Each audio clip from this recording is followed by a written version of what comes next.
For years, people here in the village of Mead have complained about a nasty stench. They think that it was causing a lot of health issues, and they would complain to state regulators and saying that they were not being listened to. But now, things have changed. I guess I think poison. Greed and poison. Jody Wiebel looks on at the Alton ethanol plant, a plant she says might be affecting her health. She's lived in Mead since the 80s and says she's never had any health issues until this plant came online in 2015. I have coughed for 3 years solid. I went to my family doctor twice and they finally sent me to a specialist and he did all the allergy tests. I'm allergic to mold and those piles are full of mold. She believes these mounds of grain treated with pesticides is causing her problems, but can't definitively say it's the cause of her issues. Jody says since the plant opened, she could smell a rancid odor. It will burn your nose, it'll make your eyes water, it will take your breath away and make you cough. It's the worst thing I have ever smelled. She, along with others, complained to state regulators. Dozens of emails show people complaining about the smell if it was a health risk, that the odor was getting into the nearby medical center. One man said he works in the beef cattle business and is used to bad smells. He says the smell coming off of their rotten product is like nothing I have smelled before. State investigators say they too could smell something that was foul throughout the entire community. State officials trace the smell back to the grain sitting out in the open near the plant. State regulators say Alton is just one of a handful of ethanol plants that process corn seed treated in pesticide and herbicides. The plant disposed of its byproduct on farm fields, calling it a soil conditioner, a practice later stopped by state regulators. They originally had all these farmers talked into telling them what great nutrition there was in it, or not nutrition, but fertilizer value, things like that. So they were going to spread it on these farmers' fields, sell it to the farmers, spread it on their fields. Bill Thorson is the chairman of the village board in Mead. He says people complained about mysterious illnesses or having sick animals, and says many believe it's a result of the mash spread on fields. But I heard a farmer over by Wahoo, they had a pile on there that hadn't been spread yet. Ethanol plant was supposed to come and get it, hadn't come and got it. They finally hauled it off back to the ethanol plant, and I was told that nothing's grown there for 2 years. Scout, where's your stick?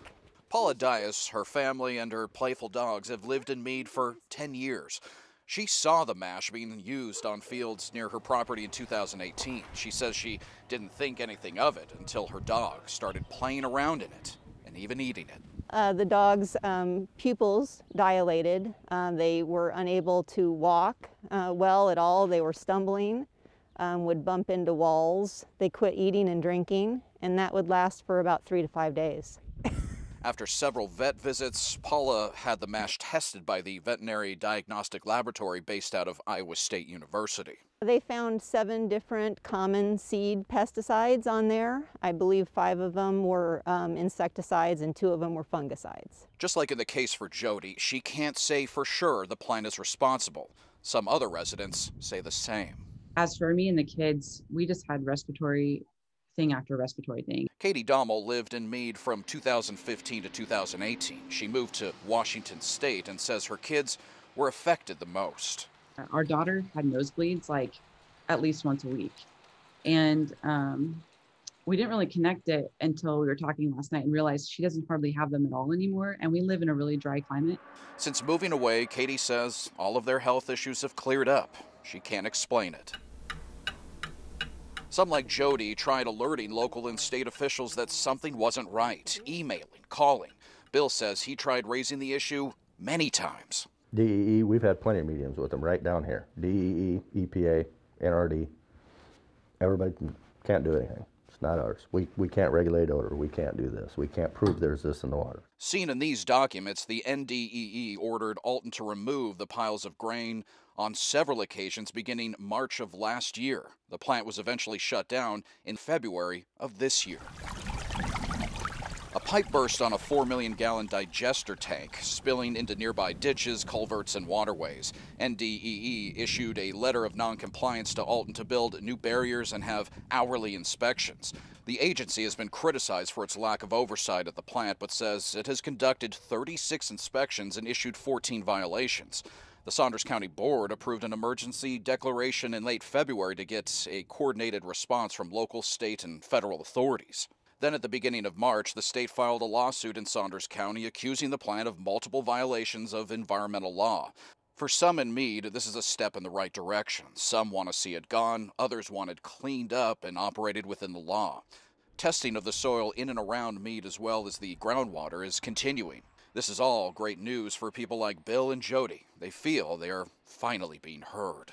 If an ethanol plant or whatever can't do it without making sure that what comes out of it's safe, they shouldn't be operating. I want all that stuff gone, and I don't want it to come back, and I want them to pay whatever it's going to take to clean it up. I don't want them to go bankrupt and leave it for Mead, because Mead can't afford to clean it up. If there's any contamination in the water, I want them liable.